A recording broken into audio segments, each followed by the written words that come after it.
पिछले वीडियो में मैंने आपको बताया था magnetic flux in case of uniform. और मैग्नेटिक फ्लक्स का क्या मतलब है कि कोई भी सरफेस जो मैग्नेटिक फील्ड के अंदर रखा गया है उस फील्ड के थ्रू पास होने वाली total number of magnetic line of force जो उस सरफेस के नॉर्मली क्रॉस हो रही है। इसका मेजरमेंट हम लोगों ने कैसे किया था? प्रोडक्ट निकालकर।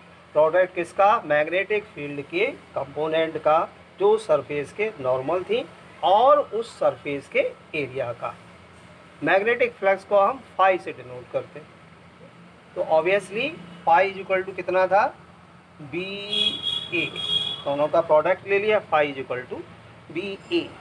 इसमें हमने बात की थी यदि कोई भी फील्ड थीटा एंगल बनाता है किसके साथ? With normal to the area A, तो ऐसी स्थिति में जो फील्ड का कंपोनेंट होगा वो कितना होगा? बी कॉस थीटा, यानी कि फाई बराबर B cos theta cross A. B A cos theta यानी कि ए बी कॉस थीटा, और ए डॉट बी बराबर होता है ए बी कॉस थीटा, और मैथमेटिकली हमने लिख लिया था बी डॉट ए वेक्टर। ये हमने बात की थी यदि फील्ड कैसा है? यूनिफॉर्म है, यानी कि कोई यूनिफॉर्म मैग्नेटिक फील्ड पास हो रहा है नॉर्मली उस प्लेन के थ्रू जिसका सरफेस एरिया ए है।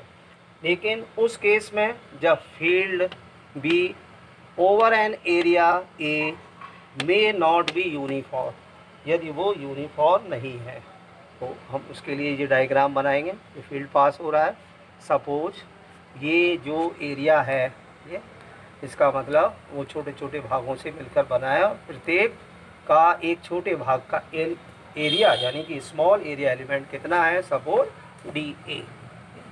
ये हमने यूनिट वेक्टर खींच लिया है। एन यूनिट वेक्टर वो इस तरीके से है कि वो मैग्नेटिक फील्ड के साथ कोई एक एंगल बना रहा है, दिस एंगल इज थीटा। तो ऑब्वियसली मैग्नेटिक फील्ड का इस कंपोनेंट के साथ जो उसकी वैल्यू होगी वो बी कॉस थीटा होगी, यानी कि जो कंपोनेंट होगा B normal to d A वो कितना होगा? B cos theta. ये जो फील्ड है बी जिसको हमने एज्यूम किया है, ऑब्वियसली इसके अंदर ये जो है जो एरिया है इसके अंदर over A small area element D A, तो जो फील्ड है ऑब्वियसली वो तो यूनिफॉर्म होगा। तो इसका कंपोनेंट मैग्नेटिक फील्ड का कंपोनेंट कितना हुआ? B cos theta. Now flux, अब क्या कैलकुलेट कर लें? फ्लक्स थ्रू एरिया एलिमेंट,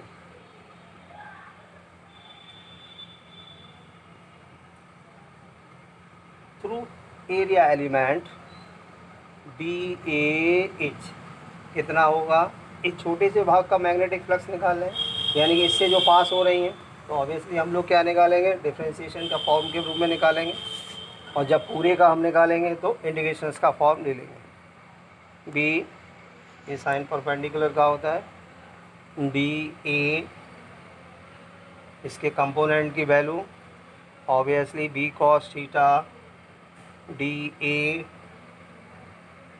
पास पास लिख लें B D A cos theta, और B dot D A dot B बराबर ए वी कॉस थीटा। तो इस स्मॉल एरिया एलिमेंट के थ्रू जो मैग्नेटिक फ्लक्स है वो हमने कैलकुलेट कर लिया, लेकिन हमें तो क्या निकालना है? Flux of B through the whole area A. तो ऑब्वियसली हमें क्या करना पड़ेगा? इसका इंटीग्रेशंस लेना पड़ेगा, टोटल फ्लक्स निकालने। फाई बराबर integrations through the whole area A B dot D A vector, यानी क्या कर लिया? इसका इंटीग्रेशंस का फॉर्म दे दिया। तो सबसे पहले क्या करेंगे? डिफरेंशिएशन का फॉर्म निकालेंगे, और बाद में टोटल मैग्नेटिक फ्लक्स निकालने के लिए क्या करेंगे? ओवर एन एरिया को पूरे को होल एरिया को निकालने के लिए फ्लक्स उसके थ्रू निकालने के लिए क्या करेंगे? इंडिकेशंस ले लेंगे तो फाई बराबर whole area A B into d A vector. अब हम आसानी से इसकी यूनिट भी निकाल सकते हैं। तो ये हम बात कर रहे थे, यदि field area over an area अगर वो यूनिफॉर्म नहीं है तो उस केसेस में हमें क्या करना पड़ेगा, पहले उसके छोटे छोटे भाग छोटे छोटे जो स्मॉल एरिया एलिमेंट्स हैं उनका डिफरेंशिएशन करके, यानी कि उनका मैग्नेटिक फ्लक्स निकालना पड़ेगा उस छोटे भाग का, तब हम टोटल मैग्नेटिक फ्लक्स को निकाल सकते हैं। अब हम इसका क्या करते हैं, इसकी एसआई यूनिट निकाल देते हैं। मैग्नेटिक फ्लक्स की जो एसआई यूनिट है, यानी कि एसआई में जो मैग्नेटिक जो निकालते हैं वो क्या है, weber. SI unit of magnetic flux. Magnetic flux की जो एसआई यूनिट क्या है, वेबर। और 1 वेबर शॉर्ट में वो भी लिख देते हैं, और ये बराबर किसके होता है, 1 tesla into 1 metre square. 1 tesla का सिंबल क्या है, टी, मीटर का क्या है, एम स्क्वायर। इसी तरीके से सीजीएस यूनिट में, सीजीएस यूनिट है किसकी, मैग्नेटिक फ्लक्स की, और वो क्या है, मैक्सवेल।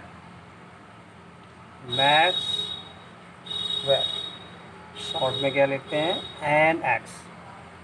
तो 1 मैक्स इसके बराबर होता है 1 गॉस। यहाँ पर ये टेस्ला था, तो यहाँ पर सीजीएस में हम जो यूनिट मेजरमेंट करते हैं वो किस में करते हैं, गॉस। 1 Gauss centimetre square. यहाँ मीटर था, सीजीएस में क्या हो जाएगा, सेंटीमीटर स्क्वायर। तो ये तो था एसआई में मैग्नेटिक फ्लक्स की यूनिट, और ये सीजीएस में max. Now the relation between SI and CGS, या वेबर और मैक्सवेल। वेबर और मैक्सवेल के बीच में क्या relation, relation between weber and Maxwell.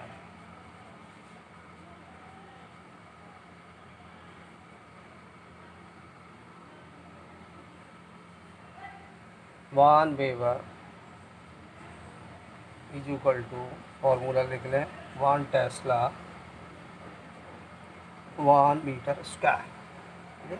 Tesla और गॉस के बीच में क्या रिलेशन है, 1 टेस्ला किसके बराबर होता है, 10 की पावर 4 गॉस के। तो 10 की पावर 4 गॉस, मीटर और सेंटीमीटर में पता ही है आपको कितने हो जाएंगे इसके, 10 की पावर 4 सेंटीमीटर स्क्वायर। 10 की पावर 4, 10 की पावर 4, तो 10 की पावर 8, बेस 1 हो तो पावर ऐड हो जाती है। गॉस सेंटीमीटर स्क्वायर किसके बराबर होता है, मैक्सवेल के, तो इसके स्थान पे क्या लिखते हैं, मैक्सवेल। 1 वेबर किसके बराबर होता है, 10 की पावर 8 मैक्सवेल के ऊपर होता है। इसके बाद बोर्ड में कभी कभी ये भी पूछ लेते हैं कि पॉजिटिव और नेगेटिव फ्लक्स क्या होता है। पॉजिटिव और नेगेटिव फ्लक्स का मतलब क्या है, यदि कोई भी नॉर्मल इस तरीके से खींचा जाए, ये जैसे ये है कोई भी एरिया, और ये मैग्नेटिक फील्ड काम कर रहा है, ये नॉर्मल, दोनों की डायरेक्शन सेम है, इसका मतलब थीटा इज इक्वल टू 0, तो मैग्नेटिक फ्लक्स कैसा होगा, पॉजिटिव, क्योंकि दोनों की डायरेक्शन कैसी है, सेम है। चलिए, मैग्नेटिक फ्लक्स नेगेटिव कब होता है, जब ये n unit vector magnetic field के एंटी पैरेलल हो। कैसा हो, एंटी पैरेलल हो।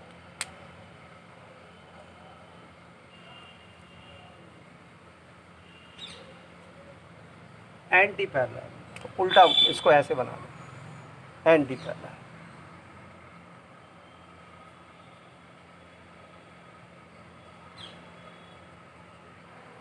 दिस एंगल है 180 एरिया ए। तो थीटा बराबर कितना हो जाएगा 180, फॉर्मूले में रख देंगे फाई बराबर बी ए कॉस 180, कॉस 180 की वैल्यू कितनी होती है -1, तो थीटा बराबर 180, तो फाई बराबर कितना हो जाएगा -BA। इसका मतलब फ्लक्स कैसा होगा नेगेटिव। तो पॉजिटिव कब होता है जब ये दोनों सेम डायरेक्शन में हो बी और एन, और जब एक दूसरे के एंटी पैरेलल हो, तो ऐसी स्थिति में फ्लक्स कैसा होगा नेगेटिव।